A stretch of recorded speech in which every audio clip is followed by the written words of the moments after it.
네, 글로벌 가상자산 거래소 FTX 파산 사태의 여파가 이어지고 있습니다. FTX에 대한 미국 정부와 바하마의 조사가 확대되고 있죠. 비트코인 가격도 2,200만 원대에서 옆걸음을 하고 있습니다. FTX 파산 사태의 충격 자세히 알아보겠습니다. 윤석빈 서강대 정보통신대학원 특임 교수 나오셨습니다. 교수님 어서 오십시오. 안녕하십니까. 네. 자, 이 FTX 세계에서 거래량 기준으로 세 번째로 컸던 거래소인데 이게 파산을 해서 지금 조사가 지금 이어지고 있다는 뉴스를 저희가 전해드렸는데 이 짧은 시간에 이게 파산으로 갔잖아요. 긴급한 이 코인 예금 인출 같은 그런 사태가 발생한 거죠. 어떻게 된 겁니까? 네, 디지털 경제 한 담론이기도 한데요. 예. 워낙 짧은 시간 내에 고객돈 유용됐다는 의혹이 있었고요. 고객돈 유용. 예, 그래서 그리고 가장 유명한 바이낸스 청평자오가 예. 한마디 했죠. 이거는 믿을 수 없다. 믿을 수 없다. 그 한마디가 굉장히 큰 영향을 미쳤습니다. 아직은 이 시스템 자체가 얼리 스테이지고 아직은 불안전한 경제 시스템이다 보니 그 한마디 트위터 한마디 좀 그런 게 좀 여파가 큰 거죠. 사실은 그게 큰 여파가 이어서 예. 바로 뱅크런으로 이어지는 짧은 시간 내에 사실은 저도 퇴근하자마자 저희 와이프가 첫 마디가 네. 잘 갔다 왔니? 첫 마디가 FTX 계좌가 있니 없니 물어봤거든요. 일반 유저도 그 정도니까 굉장히 짧은 시간 내에 일반 가정주부가 이렇게 할 정도였으니 굉장히 여파가 컸다고 보일 수 있습니다. 한국에서도 그러면 FTX 거래소를 이용해서 이 가상자산을 사고 판 분들이 꽤 많았다는 얘기인데요. 그러니까 저는 투자도 기술적 합니다만 네. 전체가 120만 명이었고요. FTX 유용자 자체가. 이용자가 120만. 한국은 뒤에 또 데이터가 나오겠지만 보통 일반 한 번 설치했던 사람이 34만 명. 그런데 실제로 액티브 유저가 10,000명에서 50,000명 정도 예상이 되고 있습니다. 실질적으로 적극적으로 거래했던 사람들이 10,000명에서 예, 그래프 50,000명. 나와 있지만 6% 나와 있긴 한데요. 그러니까 저기 보통 보면은 전체가 120만 명이었고요. 예. 그런데 지금 현재 데이터로 보면은 이제 전체 6%가 국적이라는 거고요. 실제 저희가 액티브 유저라고 하죠. 6%가. 예. 근데 아주 액티브 유저로 했던 게 10,000명에서 50,000명 사이. 굉장히 큰 숫자죠, 사실은. 네, 그럼 바이낸스 CEO의 그 한마디 믿을 수 없다는 발언을 하게 된 그 과정, 이유, 왜 FTX가 믿음을 잃었는지 고객 코인을 좀 빼돌린 거예요? 어떤? 그러니까 정확히 말씀을 드리면 그 아까 일지 이전에 11월 2일자에 코인데스크라고 유명한 그쪽 블록체인 쪽에 유명한 미디어가 있는데 미디어 있죠. 예. 그래서 알라메다라고 하는 대체대표가 있었어요. 알라메다가 이 FTX의 어떤 자회사인데 그 안에서 그 일지를 보면 앞쪽에 사실은 코인데스크에서 그거를 발견했었죠. 대체대표 좀 이상하다. 알라메다의 대차대표에 무슨 문제가 있어 보인다? 네, 그거 첫 기사가 나왔고요. 일지 나왔을 때 7일 날 이제 그걸 보고 바이낸스의 청평자오가 이거는 좀 더 의혹이 있다 제기됐고요. 그래서 그리고 7일, 8일 이렇게 좀 거기에 대해서 이제 자산이 빠지게 되고 그래서 이렇게 좀 일지에 나온 것처럼 굉장히 짧은 시간 내에 이렇게 이루어졌던. 그러니까 포인트는 처음에 이제 고객 자산 잘 보관을 관리했어야 되는데 그런 부분에서 약간은 고객 돈이 운용된 것 같다. FTX의 토큰이 FTT거든요. FTT가 자체 발행 토큰이라는 네, 거죠. 맞습니다. 네. 그 부분이 유용됐다는 약간 의혹이 있었고 거기에 대한 데이터로 명쾌하게 바로 초기에 대응을 했으면 되는데 거기 의혹이 좀 중폭이 됐던 거였죠. 중폭이 됐고 사실은 정평자오 바이낸스 입장으로 보면 약간 제가 봤을 때는 약간 본질적인 부분은 당연히 FTX 문제가 있었긴 했는데 사실은 바이낸스 입장으로 보면 왜냐하면 다 득이거든요. FTX 유저들이 다 일로 이동을 하는 거거든요. 바이낸스로. 실제는 경쟁자예요. 그렇죠. 경쟁자였죠. 3위하고 1위였는데 그러니까 제가 봤을 때는 이제 사실 바이낸스 입장으로는 유저가 더 많이 는 거라도 계산이 있었는지 몰라도 사실은 거기에 대해서 청평저가 거절했죠. 제안이 있었는데 우리 FTT를 사줘라고 했었는데 사실 청평저가 그걸 거절을 했죠. 그러면서 뱅크런이 일어나게 되었습니다. 그럼 FTX CEO 샘 뱅크먼 프리드 정말 유명한 젊은 친구잖아요. 네. 결국 좀 금융 범죄 의혹이 있네요. 그럼 냄새가 좀 나는 거죠? 그렇죠. 그러니까 정확하게 말씀드리면 그 부분에서 사실은 이렇게 투명하게 그 관리를 좀 했어야 되는데 그런 것 일부는 저 데이터 숫자가 안 맞지 않아서 거기 의혹이 증폭이 됐던 거예요. 거기서 명쾌하게 제시했으면 좋았는데 초기에 그 명쾌 제시하지 못했기 때문에 같은 업자죠. 같은 업자인 바이낸스의 청평저우가 그걸 거절하면서 이제 여파가 굉장히 크게 되었습니다. 네. 그러면 FTX 거래소의 뭐 이용자라고 합니까? 또는 채권자일 수도 있고 이용자일 수도 있고 투자자일 수도 있고 관련된 피해자들의 대략 규모, 자산 이런 건 어느 정도나 이렇게 거의 봐야 뭐 됩니까? 지금 유저는 120만 명이었는데 유저는 120만 실제 거의 한 뭐 10만 명 이상으로 좀 예상이 되고 있고요. 예. 이게 아마 대부분 그쪽 PHE는 뭐 전반적인 더 나오긴 합니다만 예. 보통 이 FTX로 인해서 아마 지금 66조 원이 지금 일단은 파산 상태가 된 상태입니다. 66조. 빚이 66조나 됐다 그런 네, 얘기인가요? 그렇죠. 그 부분들이 그 제로로 되는 확률이 크고요. 사실은 그래서 현재는 아마 전체 피해 아마 규모로 봤을 때는 그렇게 될 거고 액수는 그렇고 예. 실제 명수 따지면 10만 명 이상 된다는 좀 추정치가 나오고 있습니다. 네. 그러면 아까 우리나라도 적극적 이용자가 10,000명에서 5만 명 정도 된다고 했잖아요. 실제 입은 피해를 추정할 수 있을까요? 우리나라 사람들? 그거는 이제 오더북이라도 그걸 다 봐야 될 텐데 예. 사실은 저도 뭐 데이터를 저도 좀 찾아보고 왔는데 어떤 액티브 유저가 10,000명에서 5만 명이니까 그분들은 사실은 뭐 전전긍긍하고 계시겠죠. 근데 그 액수까지는 정확하게 판단하기 좀 어렵긴 합니다. 현재. 그러면 이게 은행은 예금 보호 장치가 있잖아요. 금융회사는 이거는 보호 장치가 없는 거죠. 네, 현재는 없습니다. 법적으로는. 그럼 다 날아가 버린. 현재 그 부분에 대해서는 이제 갖고 있는 자산에 대한 부분 처리해야 되는데 현재 갖고 있는 자산들이 뭐 갖고 있는 토큰밖에 없는 상태라서 예. 그 자체의 가치가 자료가 되면 예. 이게 66조가 좀 굉장히 빠른 시간 내에 청산될 수 있는 상황인 거죠. 그러니까 그렇군요. 청산될 수 있는 가치 자체가 없어지는 거죠. 없어요. 정말 답답하겠네요.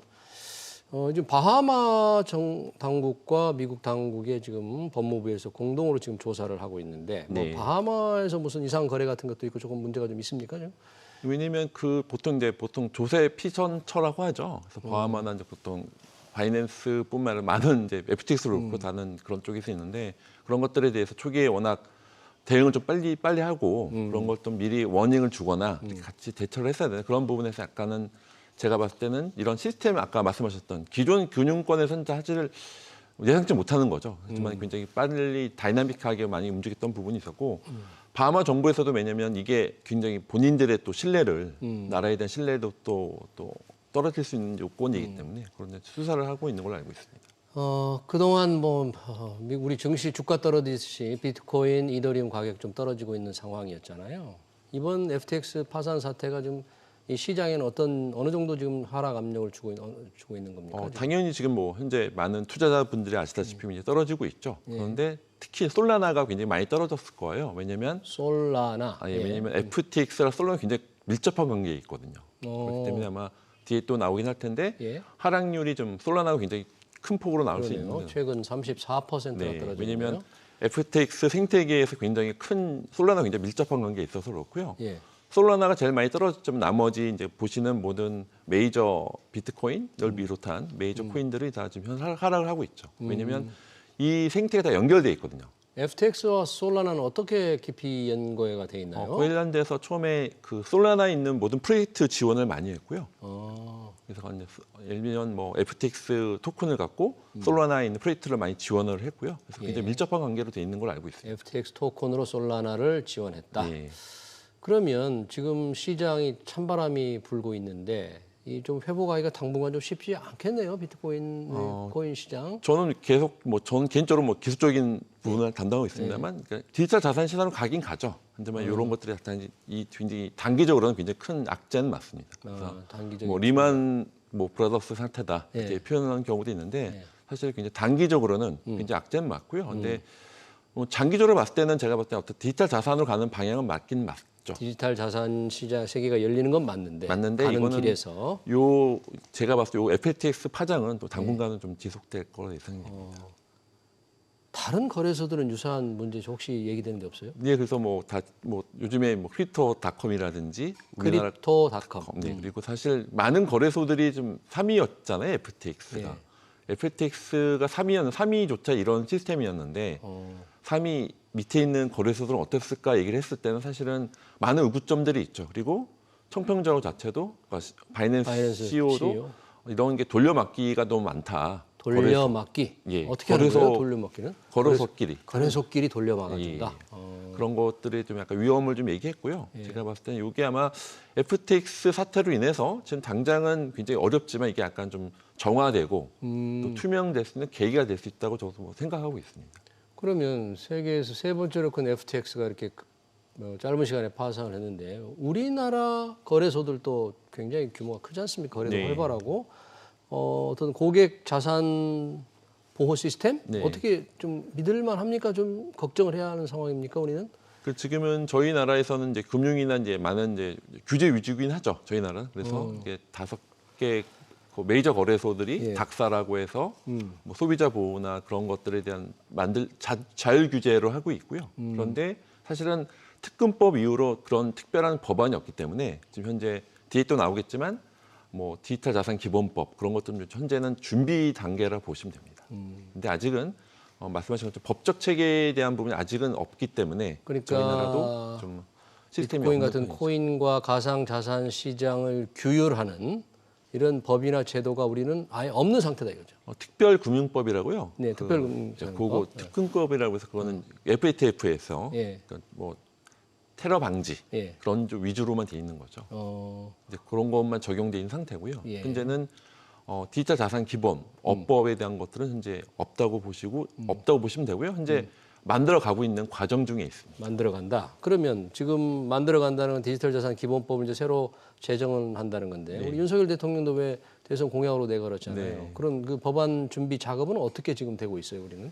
그래서 저도 뭐 거기 제가 직접 의원은 아닙니다만 국민의힘 뭐 여야를 가릴 것 없이 다 이제 그런 준비는 돼 있고 여야 바로 이렇게 지금 뭐 화면에 나오는 것처럼 지금 예. 법안이 발의되고 있는데요. 예. 현재 부분에 대해서는 어쨌든 디지털 자산에 대한 정의에서부터 소비자 보호에 대한 것들 확대가 되고 있긴 합니다만 아직은 이게 아시겠지만 이제 법안이 많이 발의가 됐고요. 그래서 이제 정리 좀 하고 있는데 예. 어쨌든 이게 실질적으로 적용이 되려면 여야에 대한 합의가 있어야 돼서 예.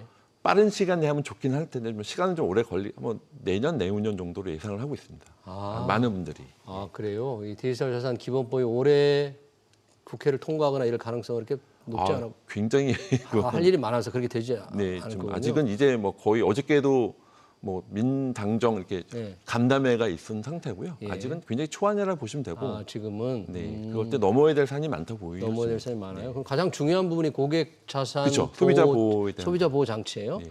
어떤 부분을 어떻게 만들어야 되는 거예요? 그럼 그 그러니까 예를 들면 고객이 그 자산에 대한 예. 그걸 분리 보관, 분리 보관. 아니 기본적인 거죠. 사실 그런 게 돼 있지 않았다. 이번에 FTX 마찬가지입니다. 고객이 이걸 자산 딱 분리하고 제3자로 예탁을 해야 되는데 예탁. 그게 없었고 임의로 이제 그걸 돌려서 했던 것들이 가장 큰 이유였죠. 그런 것처럼 소비자 보호를 위한 자산에 대한 분리 예. 그리고 소비자 보호를 위한 장치들, 그 외에 장치들. 그리고 소비자 보호를 위한 또 교육 같은 그런 교육. 여러, 그러니까 여러 가지 장치들에 대해서는 소비자 보호를 방점에 있습니다. 현재 디지털 자산 기본법에 대해서. 그런 부분에 대해서 여야가 그렇게 의견 대립을 보이지 않을 것 같은데 실제 법안 제정까지는 좀 많은 시간이 필요하다. 그러니까 양쪽 다 사실은 뭐 다 그 디지털 자산에 대한 필요성은 많이 좀 공감을 하고 있는데요. 근데 이제 여러 가지 세세한 부분에 대해서 일부는 좀 의견이 있는 걸로 알고 있거든요. 그런 것들을 워낙 많은 법안들이 나왔어요. 국회의원들이 사실은 제가 알기로는 다 합치면 10개 가까이 정도 되는 법안들이 나와서 그걸 또 통합하고 통합해야 되고. 그걸 또 이제 관련된 그걸 또 갈라내고 그런 것들도 시간이 오래 걸리는 걸 알고 있습니다. 네, 네, 잘 들었습니다. FTX 파산 사태, 우리의 디지털 자산 기본법 제정 동향 얘기 잘 들었습니다. 지금까지 윤석빈 서강대 정보통신대학원 특임 교수였습니다. 교수님 고맙습니다. 감사합니다.